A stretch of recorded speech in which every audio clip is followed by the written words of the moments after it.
Está no ar mais um engradado de notícias do Reflexo do Todo. Muitas notícias, tudo junto de uma vez, daquele formato que vocês já conhecem. Temos muitas notícias importantes hoje. Temos mais um caso de corrupção no governo Bolsonaro. Oh, meu Deus! Mais um caso de corrupção no governo Bolsonaro. Mais um caso de corrupção no governo Bolsonaro. Mais um episódio do bolsocirismo. Vocês conhecem o bolsocirismo? É o bolsocirismo. É a união do Bolsonaro, dos bolsonaristas com os ciristas. Isso é muito real. Todo dia nós vemos um capítulo diferente. Temos o efeito Bolsonaro. Você vai no mercado, você vai comprar as coisas, está tudo mais caro. Isso é o efeito Bolsonaro. Temos também aqui uma deputada que quer proibir a venda de pepino. Mas será que proibir a venda de pepino exatamente? Falaremos sobre tudo isso e muito mais nesse episódio do engradado do Reflexo do Todo. Vamos começar pela corrupção no governo Bolsonaro. Estão chamando de Bolsolão do lixo.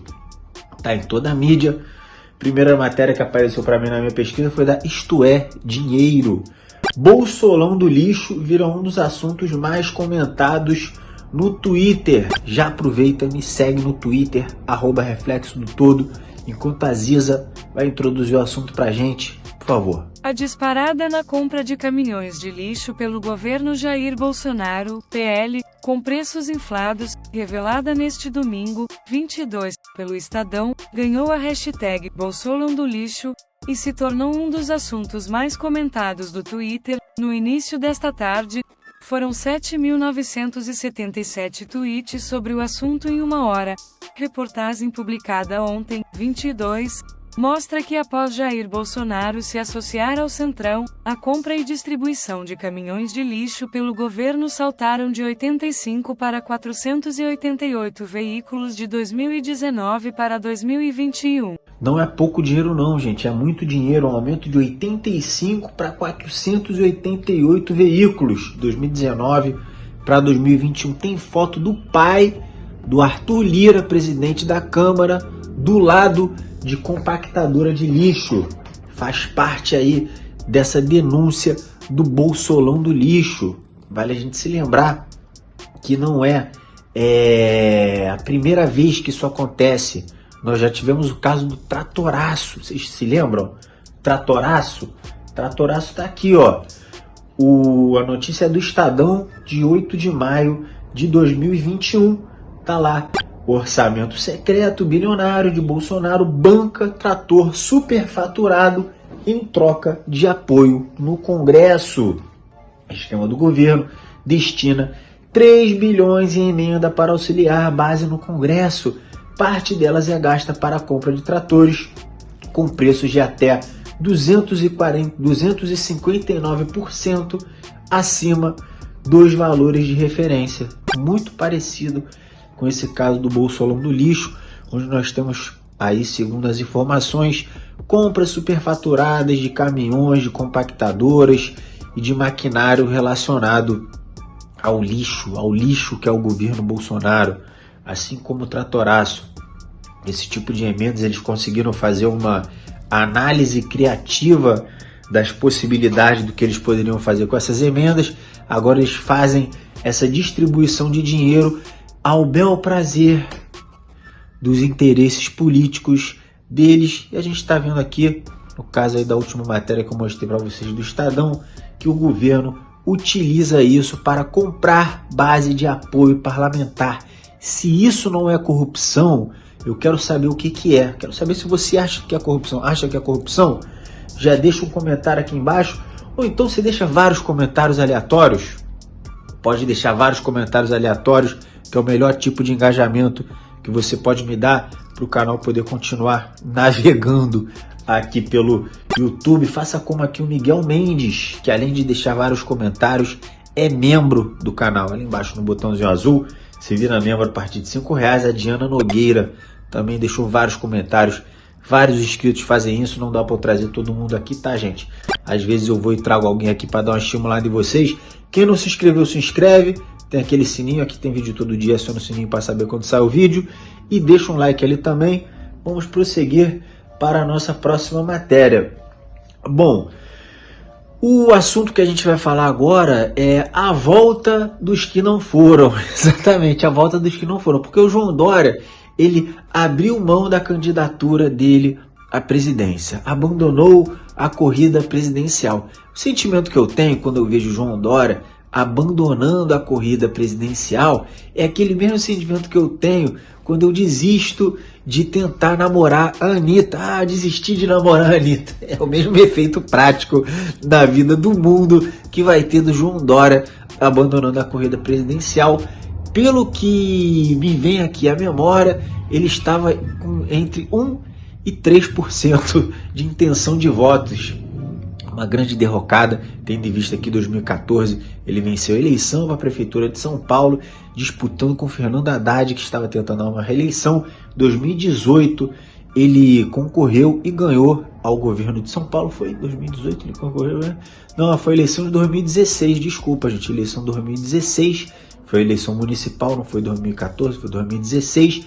Ele ganhou, abandonou a Prefeitura de São Paulo, tentou ali para o governo, conseguindo se reeleger e vinha numa escalada política relativamente boa, uma ascensão política, mas a gente viu que ele deu com os burros na água. Eu espero que ele volte a fazer o que ele fazia antes de ser candidato. Tem aqui, de ser candidato e de se eleger, né? Tá aqui o UOL Eleições falando sobre esse assunto. Isolado no PSDB, Dória desiste de candidatura à presidência. Ex-governador de São Paulo, João Dória, PSDB, anunciou hoje que não será candidato à presidência neste ano, após pressão do seu partido para que desistisse de sua campanha. A cúpula tucana praticamente chegou a um consenso sobre o apoio à candidatura da senadora Simone Tebet, do MDB. Serenamente entendo que não sou a escolha da cúpula do PSDB. Mais curioso a esse respeito é que, talvez vocês não se lembrem, mas tiveram aquelas prévias do PSDB. Eles tentam fazer um negócio meio ao estilo dos Estados Unidos, já é patético, mas é mais patético ainda porque tiveram disputas, teve acusação de fraude de golpe, foi uma baixaria digna do PSDB. E saído dessa baixaria, do meio desse estrume, desse bolo fecal, saiu o João Dória, correto? Ele é aquele grãozinho do rola bosta. E nem isso foi respeitado pelo PSDB, porque o PSDB, glória a Deus, está afundando mais rápido do que o Titanic. Continuando no corpo da matéria, em seu discurso de cerca de 10 minutos, o tucano disse aceitar a realidade com a cabeça erguida. Sou um homem que respeita o bom senso, o diálogo e o equilíbrio. Sempre busquei e seguirei buscando o consenso, mesmo que ele seja contrário à minha vontade pessoal. O PSDB saberá tomar a melhor decisão no seu posicionamento para as eleições deste ano. Se vai tomar a melhor decisão, a gente não sabe, porque escolher a Simone Tebet, PSDB, partido que disputava as eleições presidenciais aí nas cabeças agora, amargando 3% nas intenções de voto, tá muito ruim para vocês. Vale lembrar que essa derrocada do PSDB começou lá atrás, quando Aécio Neves contestou as eleições em que ele perdeu em 2014 para a ex-presidenta Dilma, correto? Tem um áudio a respeito disso. Aécio Neves estava sendo investigado, teve um grampo telefônico, uma escuta telefônica autorizada, seus números.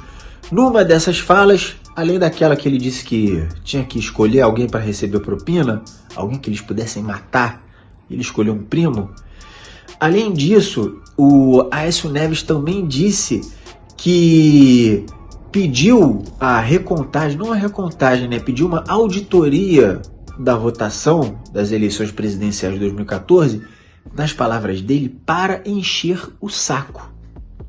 Quando você tem um quadro político desse, como Aécio Neves, quando esse quadro político no seu partido é o que há de melhor para vocês oferecerem ao cargo de presidência da República, vocês merecem se fuder. Essa é a realidade.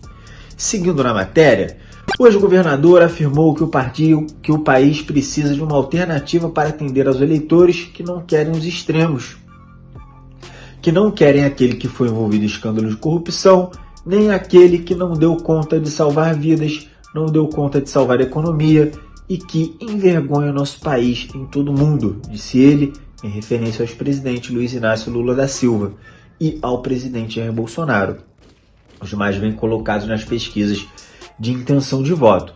Bom, em relação a isso aqui que o João Dória diz, completamente fora da realidade, o Lula está longe de ser um extremista. Se tem alguma coisa que o Lula não é um extremista, ele é conciliador. Do meu ponto de vista, ele é conciliador até demais. Mas isso é assunto para outra hora. Vamos aqui prosseguir para finalizar essa matéria. Terminando aqui, a executiva do PSDB deve bater o martelo em torno da candidatura de Tebet em reunião amanhã. MDB, PSDB e Cidadania têm um acordo para lançar uma candidatura única na chamada terceira via, bloco político que busca viabilidade para tentar Lula de Bolsonaro.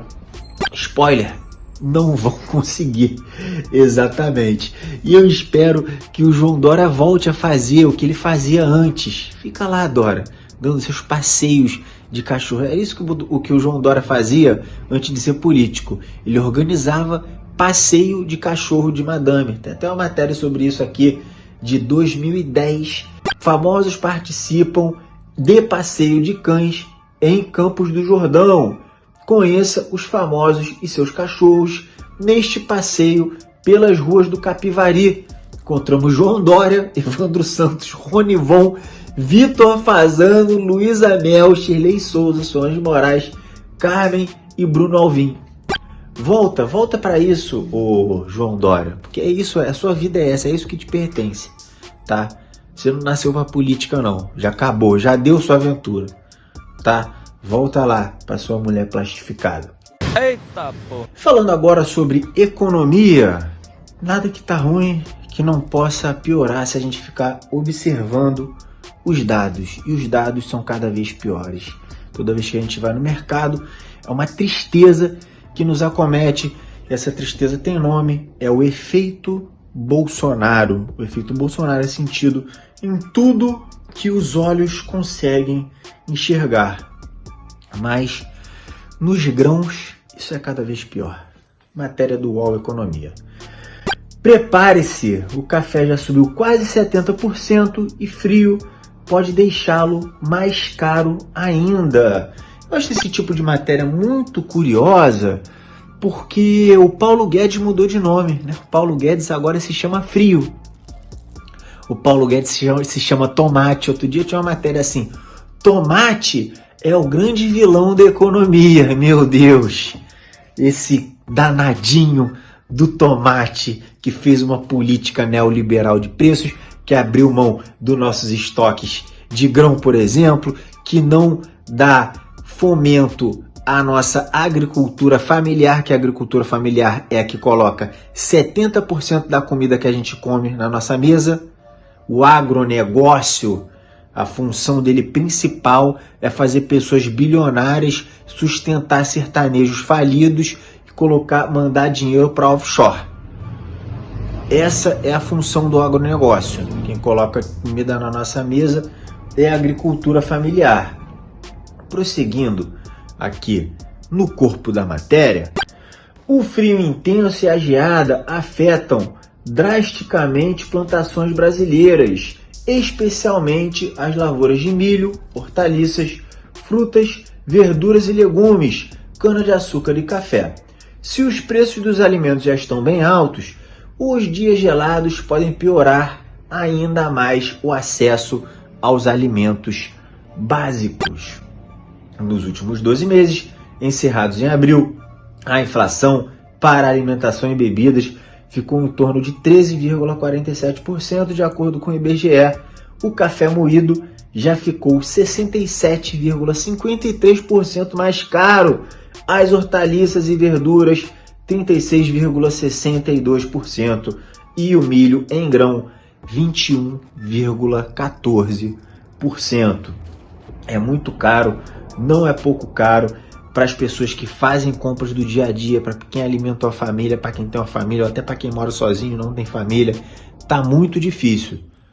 Vocês sabem, todo mundo aqui vive uma vida normal, né? Eu tenho nenhum milionário aqui assistindo meu vídeo. Se tiver algum milionário assistindo meu vídeo, faz um pix para mim, me fortalece aqui, porque o canal tá falindo. Continuando aqui, tá ruim para todo mundo. Tá ruim para todo mundo. Não adianta. E vai piorar, infelizmente, enquanto o Bolsonaro estiver no poder. Seguindo na matéria, se a geada for muito intensa, os preços devem subir fortemente, afirma Alê Delara, sócio da Paine Agronegócios, corretora de commodities. As hortaliças podem ser as mais prejudicadas, porque o frio vai pegar um cinturão de produção em locais como São Paulo e Curitiba. São duas regiões que podem trazer um pequeno desabastecimento no curto prazo, além de um aumento de preço, afirma Marco Antônio dos Santos, sócio fundador da agrometeorologista da consultoria Rural Clima. Que isso, falei agrometeorologista de primeira. Isso agora foi sinistro, hein? Eu olhei ali a palavra, meu Deus do céu, agora não vai dar não, agora eu vou tropeçar, mas não tropecei. Mas as pessoas se perguntam, por exemplo, o que poderia ser feito para que a gente, por exemplo, pudesse segurar o preço do café?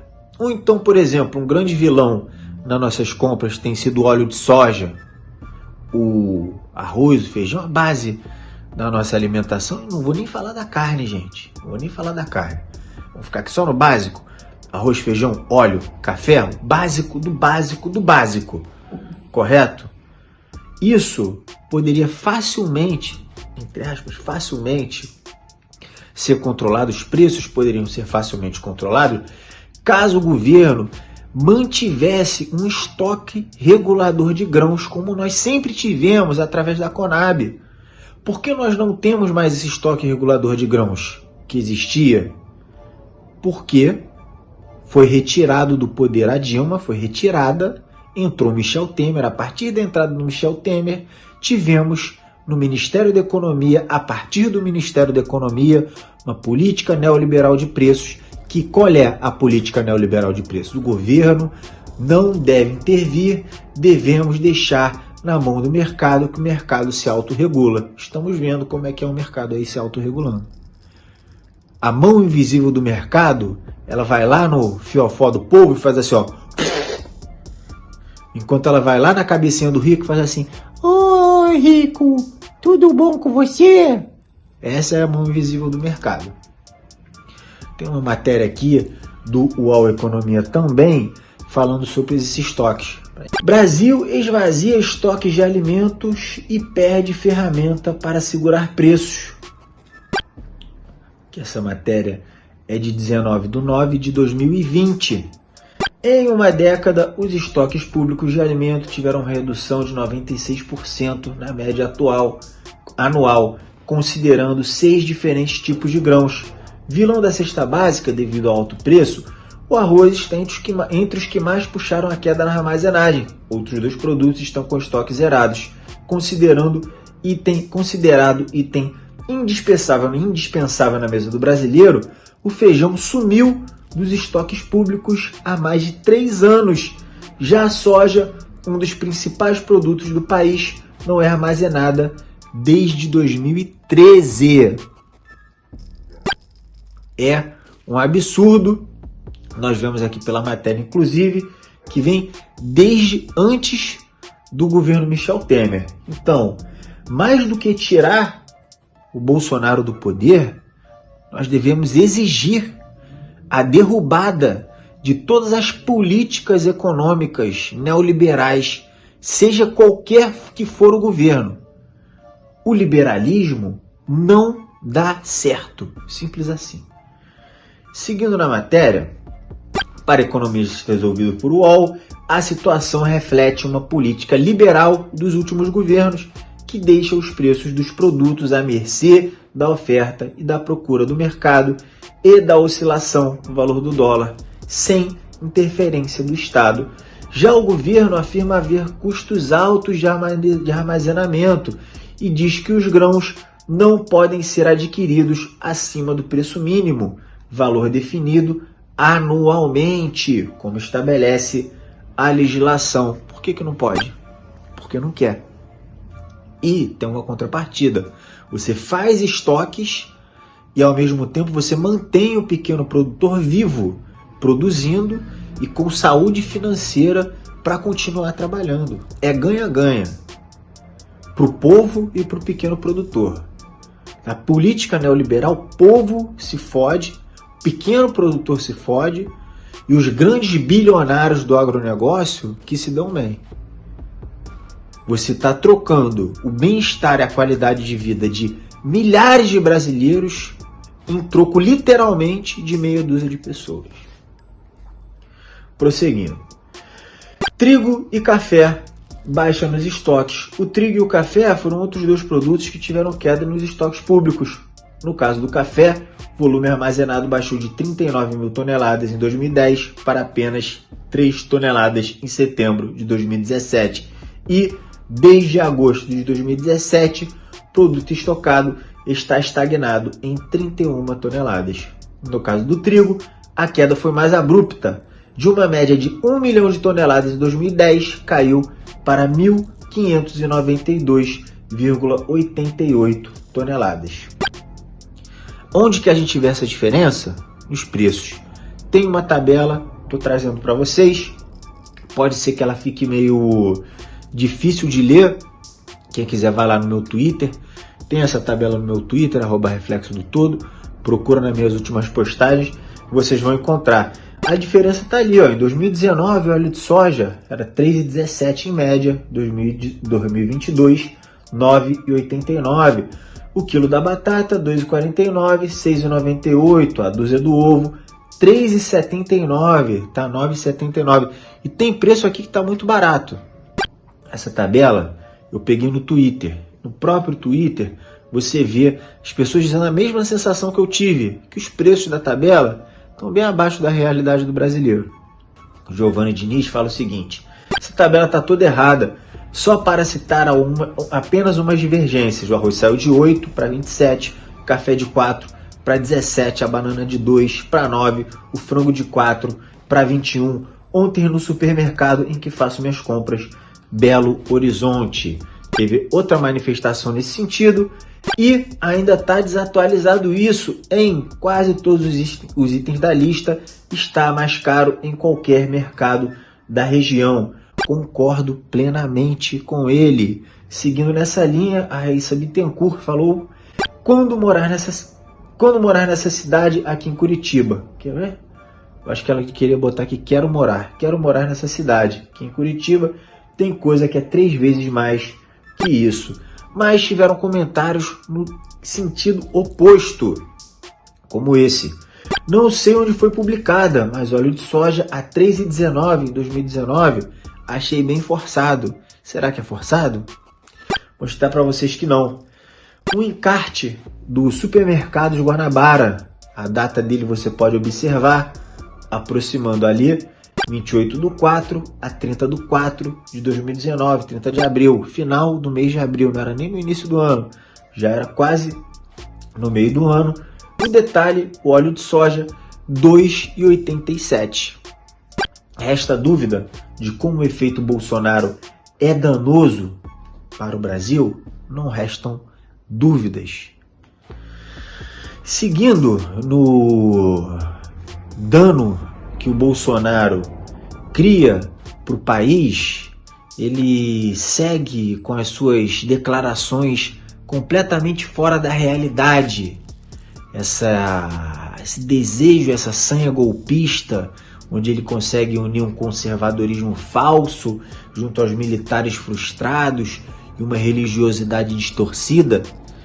Ele consegue dar declarações que podem ser entendidas como se ele estivesse dizendo que Lula é Deus. Como assim? Como assim Bolsonaro está dizendo que Lula é Deus? Vocês vão ver agora nessa matéria, Metrópolis. Bolsonaro na marcha para Jesus, no Paraná. Nosso exército é o povo. Em discurso durante o ato, o presidente disse que é seu dever fazer com que todos atuem dentro das 4 linhas da Constituição. Como se ele respeitasse muito a Constituição. Né, Bolsonaro? Se tem uma coisa que você não respeita, é a Constituição. Nunca deve ter nem abrido uma Constituição para ler. Ler também não é uma coisa muito do Bolsonaro, né? Você lembra quando ele falou que tinha que mudar? Tem que mudar o livro das crianças aí, tá ok? Porque é um monte de amontoado de coisa escrita. O Bolsonaro falou isso. Se lembre. Na matéria, durante o discurso, Bolsonaro afirmou que só Deus será capaz de tirá-lo do cargo que ocupa no Palácio do Planalto. Durante pouco mais de 6 minutos, em cima de um carro de som, o chefe do executivo falou com a multidão que se reuniu na região central da capital paranaense. Olha, não é Deus que vai te tirar do cargo não, cara. É o povo votando no Lula. Então, pro Bolsonaro, Lula é Deus. Ele vai ter que falar que Lula é Deus ao final de outubro. Espero que isso aconteça. Prosseguindo, o presidente voltou a dizer que seu governo acredita em Deus, respeita os militares, defende a família brasileira e deve lealdade a seu povo. Pipipi, popopó. Isso é um abobrinha generator. Não tem nada para falar, ele pega o microfone e fala isso. Continuando, nosso exército é o povo brasileiro, vocês nos dão o norte, vocês participam hoje de um movimento que é tradição em várias capitais do Brasil, louvando a ele, o responsável por ter nos colocado aqui, afirmou. O que o Bolsonaro tenta fazer com isso é mais uma vez desacreditar o sistema eleitoral e tirar o poder da mão do povo, colocando o poder numa entidade mística, que aí no caso ele está citando Jesus. E de quebra, eu acredito que ainda seja um desrespeito com as pessoas das outras religiões. Porque não é Deus, não é Jesus que vai lá e aperta o botãozinho na urna eletrônica. São cristãos, são católicos, são protestantes, são budistas, evangélicos, são as pessoas das religiões de matriz africana, são os espiritistas. Espiritistas ou espíritas? Espíritas, né? Enfim, não são só os religiosos da seara que o Bolsonaro acredita. E ele finalizou falando a mesma abobrinha de sempre sobre liberdade. Bolsonaro ressaltou a importância da liberdade de expressão e de religião. Há mais de 40 anos eu jurei dar a minha vida pela pátria. Hoje, mais do que isso, todos nós daremos a nossa vida pela nossa liberdade. Esse é o bem maior de um país que se diz democrático. Essa é a razão maior de nós lutarmos pelos nossos objetivos. A liberdade é mais importante que a própria vida. Esse papo de que a liberdade é mais importante do que a própria vida é uma maneira do Bolsonaro tentar inflamar a base fanatizada dele, dizendo que tudo é uma perda da liberdade. Então eu vou dar arma na mão de vocês. Depois eu vou falar, olha só, estão tirando a sua liberdade. Por exemplo, a liberdade de ser preconceituoso. Correto? Ele defende a liberdade de ser preconceituoso. Quando alguém quiser seguir a lei e impedir que você seja preconceituoso, ele fala, estão tentando tirar a sua liberdade, a liberdade vale mais do que a vida. Então vai ali e luta até a morte. Luta até a morte por um espantalho que eu criei para poder me manter no poder. É isso que o Bolsonaro faz quando ele faz esse discurso falso sobre liberdade. E discurso falso sobre liberdade é o que não falta vindo de políticos bolsonaristas. A gente vai ver agora um exemplo claríssimo disso. A gente tem todo tipo de projeto maluco vindo da extrema-direita. Deles, a gente pode esperar tudo. Se dependesse deles, eles obrigavam homens a vestir azul e mulheres a vestir rosa. Por quê? Porque eles são a blu-blu-blé das ideias. E a próxima matéria que vocês vão ver é a maior prova recente disso. Folha de São Paulo, vereadora quer proibir a venda de alimentos em forma de órgãos sexuais. Em Londrina, conservadora Jessicão, do PP, diz que o objetivo é proteger crianças e adolescentes do município. Com certeza, Jessicão, com certeza. Vai ser proibindo alimentos em forma de órgãos sexuais que você vai proteger as crianças do município de Londrina. Pelo visto, Londrina está com poucos problemas, não deve ter nenhuma criança na rua, nenhuma criança passando fome, nenhuma criança em situação de vulnerabilidade real. Londrina deve estar uma maravilha. Imagina, quando chove em Londrina, o que cai? Calda de chocolate. As nuvens em Londrina são de algodão doce. As paredes das casas em Londrina são feitas de massa de confeiteiro. Você pega e come. Para uma vereadora, é vereadora ou deputada? Conservadora, vereadora.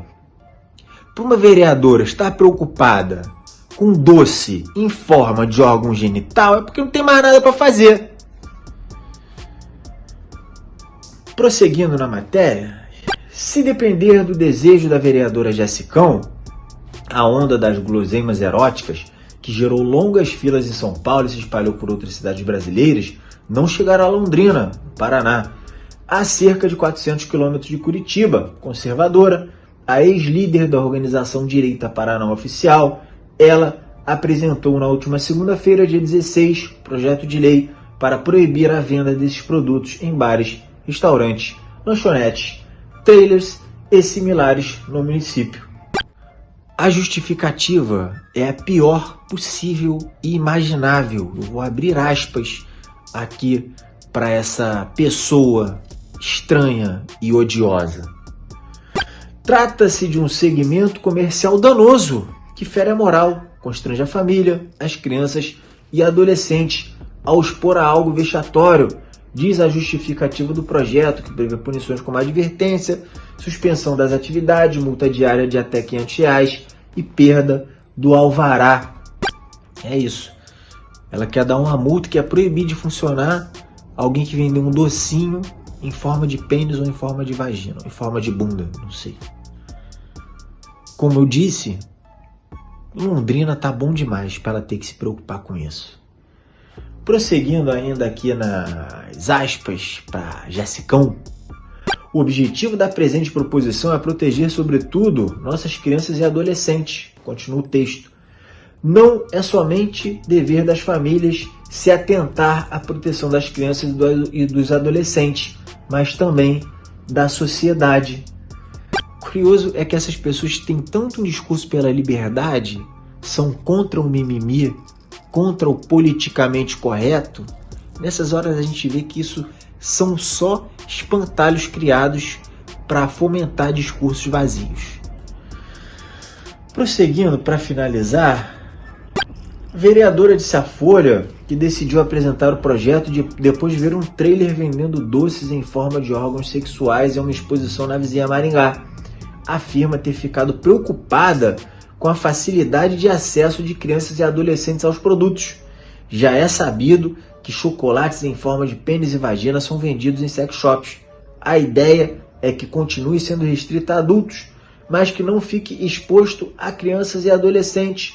Pode vender no sex shop sem problema algum, mas que não se banalize, diz ela.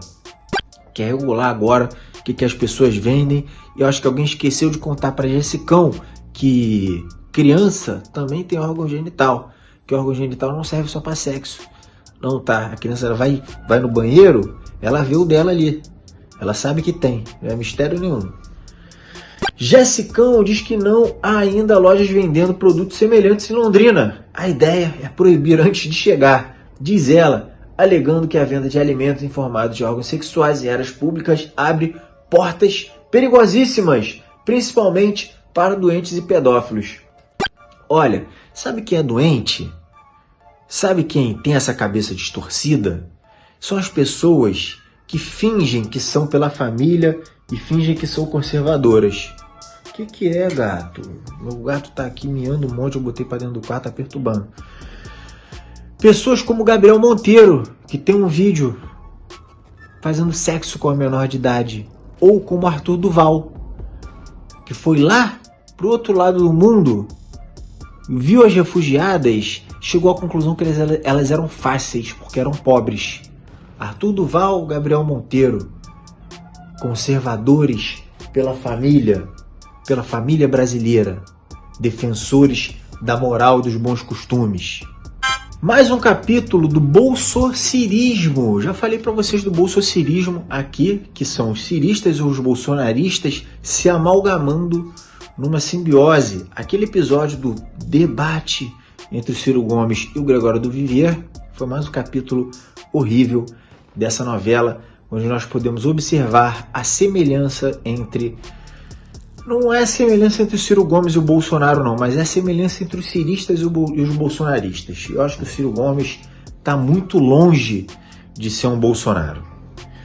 Mas o antipetismo une os dois. Quando você está na mesma fileira de certas pessoas, você deve reavaliar a sua vida. No Twitter, Pedro Bruzzi, me sigam no Twitter, @reflexo do todo. A repercussão do debate entre Ciro Gomes e Gregório do Vivier já soma 170 mil posts aqui no Twitter e o resultado não é nada bom para Ciro. Perfis bolsonaristas já superam ciristas no assunto. Como disse do Vivier, os ataques de Ciro ao Lula servem de conteúdo para bolsonaristas. É meio óbvio, mas quando a gente vê os dados é muito melhor. Tá lá. Perfis apoiadores do Lula oficial somam 68% e lamentam o comportamento de Ciro e suas falas no debate. Repercutem também algumas contradições do candidato. Prosseguindo nos tweets, apoiadores do Ciro Gomes representam 15% dos perfis, tentam defendê-lo, mas vêm encontrando dificuldades e os conteúdos com mais repercussão são aqueles com ataques a Gregório e a Lula. Então a gente consegue observar aqui que já entre os próprios ciristas, defender o Ciro é um negócio difícil. Defender as coisas que o Ciro faz e diz é difícil. Até o próprio PND, o Programa Nacional de Desenvolvimento, é pouco falado agora pelos ciristas. Eles se concentram em ataques ao Lula e ao PT e a bola da vez, que é o Gregório do Vivier. A informação mais importante aqui dessa thread que o Pedro Bruzzi fez é essa que vem a seguir. Mas chama a atenção o volume de bolsonaristas que completam o debate com 17% dos perfis, mais do que ciristas. E como vem ocorrendo há algum tempo, pegam carona nos ataques de Ciro ao Lula, obviamente sem defender o petista. E isso aqui, o pedetista. E isso aqui é curioso, porque na cabeça dos ciristas, na cabeça do Ciro Gomes e na cabeça do João Santana, marqueteiro do PDT e do Ciro Gomes hoje, que era o marqueteiro do PT, cabeça dessas pessoas, o Ciro se alinhando ao que o Bolsonaro diz, ele cooptaria os votos das pessoas que então estão insatisfeitas com o Bolsonaro. Nós vimos que isso não é verdade. Tanto que, quando o Sérgio Moro abandonou a corrida presidencial, os votos do Sérgio Moro foram todos para o Bolsonaro.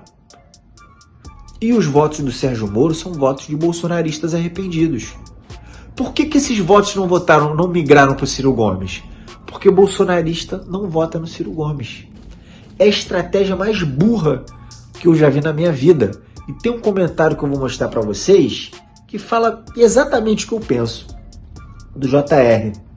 A estratégia vovô Simpson, doido de tirar loló, do Ciro Gomes é muito complexa para mentes limitadas. Exatamente isso.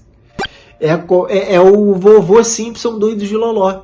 É o que o Ciro Gomes está fazendo. E o resultado, mostrei para vocês, mostro de novo. Bia Kicis, você sabe quem é Bia Kicis? É a linha de frente do bolsonarismo. Se tirar um raio-x do saco do Bolsonaro, ela tá pendurada. Tá lá. Gregório, acho errado chamar o Lula de corrupto, já que ele foi inocentado. Aí vem o Ciro e joga a verdade na cara. Ele não foi inocentado, é mentira do PT. Realmente, o processo do Lula não foi até o fim. Foi podado no meio, porque o juiz como é que é o termo? Foi considerado suspeito. Isso sem contar a falta de prova e essas outras coisas. Mas se a pessoa não foi condenada, se o processo foi anulado, a pessoa automaticamente é inocente. O inocente, o nome disso é presunção de inocência. E o que me surpreendeu aqui... Coloca na tela, por favor, Ziza. Obrigado. A Juliana Brizola curtindo um tweet da Bia Kicis. Eu espero que o Lula ganhe. Espero de verdade que o Lula ganhe. Quando o Lula ganhar, a gente vai ver uma movimentação triste de observar, que vai ser a união entre ciristas e bolsonaristas no campo da oposição. Vai ser feio isso. Vai ser feio de observar. Mas a gente, infelizmente, ou felizmente, vai estar aqui para ver. E vocês sabem que eu sempre digo aqui no canal que liberal nem é gente, né? Liberal nem é gente. Para mim, liberal nem é gente. Eu acho que eu vou fazer um quadro aqui no canal chamado Liberal nem é gente, porque acho que todo dia parece alguma coisa desse tipo. Dessa vez, o liberal que nem é gente apareceu aqui através do Twitter. Conta do Sebastian postou o tweet que vocês estão vendo ali, que eu vou ampliar aqui pra gente, do Café com Ferri. Café com Ferri será ferido. Não sei quem é esse cara, não. Nem fui pesquisar pra ver, gente. Eu prefiro não conhecer essas pessoas enquanto não for estritamente necessário. Tweet de 27/1/2022. Essa semana vou conversar com o presidente da Câmara, Arthur Lira, sobre taxar todas as importações até $100. Absurdo sites chineses não pagarem imposto com ticket médio de R$550. Concorrência desleal com varejistas locais. Arrebenta a nossa economia. Meu Deus, gente. O liberal não se decide. Luciano Heng, Salim Matar, todos esses, aquele pela saco lá do Madeiro, tudo supostamente liberal porra nenhuma. Quando aperta no fiofó de vocês correm pro governo e pedem imposto. Aquela tweet que eu mostrei para vocês era de janeiro, correto? Temos um agora de maio. Atenção! Excelente mensagem do presidente. A farra dos sites chineses não é falta de impostos. A Receita Federal precisa resolver isso e em breve deve resolver. Prestem atenção na última parte do tweet. Ali embaixo tem o tweet do Bolsonaro. Não assinei nenhuma MP para taxar compras por aplicativos como Shopee, AliExpress e Shein, como grande da parte mídia vem divulgando, para possíveis irregularidades, pipipi, popopó. Qual é a realidade? A realidade é completamente diferente do que o Bolsonaro tenta explicitar através das redes sociais, está sendo ventilada através de seus asseclas, como esse que a gente viu. Onde é que a gente encontra a realidade? No que fala o frio, o tomate. Não, nem o frio nem o tomate. Ele, Paulo Guedes, o posto Ipiranga, o ministro da Economia, tá lá, Poder 360. Guedes critica camelódromo virtual e sugere imposto digital. O ministro defende mesmas regras do jogo para as empresas brasileiras e importadoras. Ué, Paulo Guedes, e cadê o liberalismo? Desistiu? Desistiu, né? Prosseguindo, o ministro Paulo Guedes avalia que a importação de produtos com notas fiscais falsas precisa de um olhar atento do governo. Disse que há uma concorrência desigual entre as empresas brasileiras que pagam todos os impostos e companhias que trazem produtos do exterior com valores fraudados. O mundo está em transformação rápida. Os caras estão realmente despejando o tal do camelódromo. Existe mesmo, é uma invasão maciça, afirmou durante a live da Arco Advice com o TC Traders Club, nesta quinta-feira, dia 19 de maio de 2022. Mais um episódio do bolsonarismo mostrando o que eles realmente são. É isso que eles realmente são. Eles são a falsidade. Eles são o contrário de tudo aquilo que eles dizem ser. muito contrário daquilo que eles dizem ser.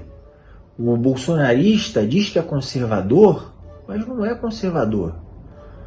O bolsonarista diz que é liberal, mas ele não é liberal.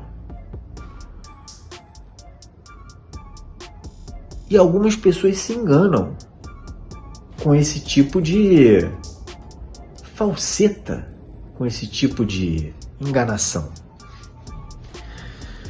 E eu espero que você que está me assistindo não caia em todo tipo de enganação, principalmente enganações de internet, enganações de pastores, de religiosos, de todo tipo de religiosos. Espero que você não caia. Vou mostrar uma foto agora, quero saber a opinião de vocês. Tá na tela.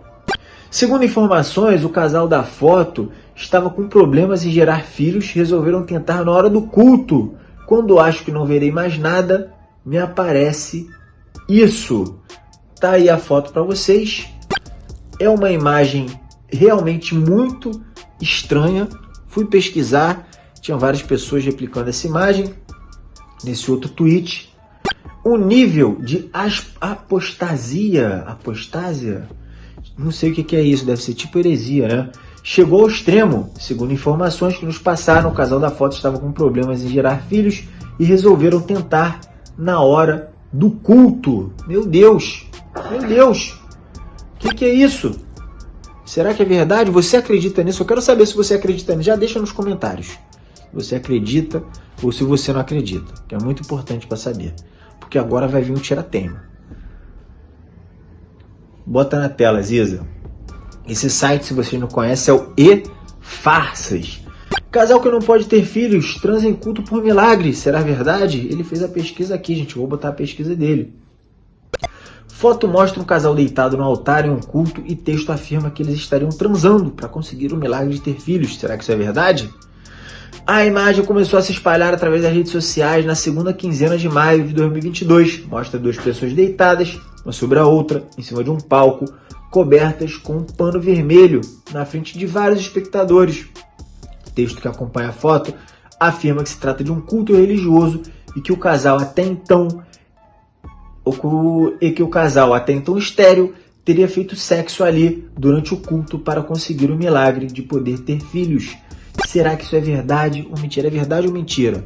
Inclusive, quando eu vi, lá tinham pessoas falando que é o culto da fecundação. Já ouviram falar no culto da fecundação? Vigília da fecundação. Tem religioso aqui que já fizeram vigília da fecundação. Meio foda isso, hein? Como é que tu vai conseguir? Eu não ia conseguir não, na frente de todo mundo. Na frente de todo mundo.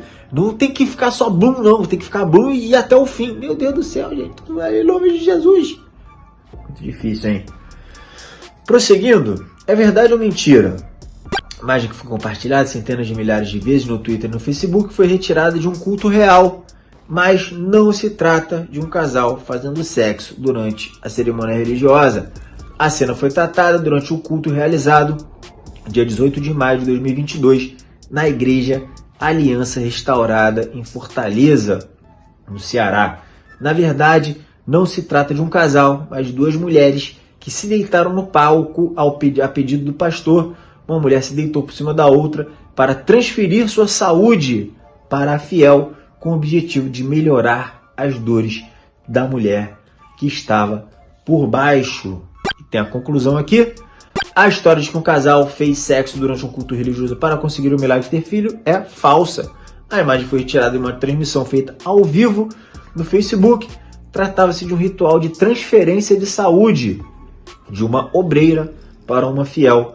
O culto ocorreu em uma igreja localizada em Fortaleza, no Ceará. Então fica a dica aqui para vocês, não acreditem em tudo que vocês veem na internet. E falando em coisas absurdas que nós vemos na internet, tem muita coisa absurda por aí. O bolsocerismo é muito absurdo, eu já falei para vocês. Eu quero a opinião de vocês a respeito disso aqui. Tá na tela. Não é isso aqui não. Meu Deus, cadê? Ah, tá aqui. Achei. Agora bota na tela, por favor, Ziza. Obrigado. Eu prefiro que Bolsonaro ganhe para o Ciro ganhar em 2026. O que vocês acham disso? Deixem a sua opinião. Não vou nem comentar, só quero a opinião de vocês nos comentários. Para finalizar, eu quero a opinião de vocês sobre isso aqui também. R$6. É pouco dinheiro ou muito dinheiro? Por quê? Essa menina aqui tá falando, ó, me cobrou um Pix de R$6. Você tá passando algum tipo de necessidade? Você cobraria um Pix de R$6? Você reclamaria da cobrança de um Pix de R$6? Gostei dessa resposta aqui. Devendo um Pix de R$6, você tá passando algum tipo de necessidade? Com isso, a gente finaliza aqui o engradado de notícias de hoje do Reflexo do Todo. E aí, R$6 é muito dinheiro? R$5 é muito dinheiro? Porque a partir de R$5 ali você vira membro do Reflexo do Todo, ajuda esse canal a continuar existindo. Tamo junto.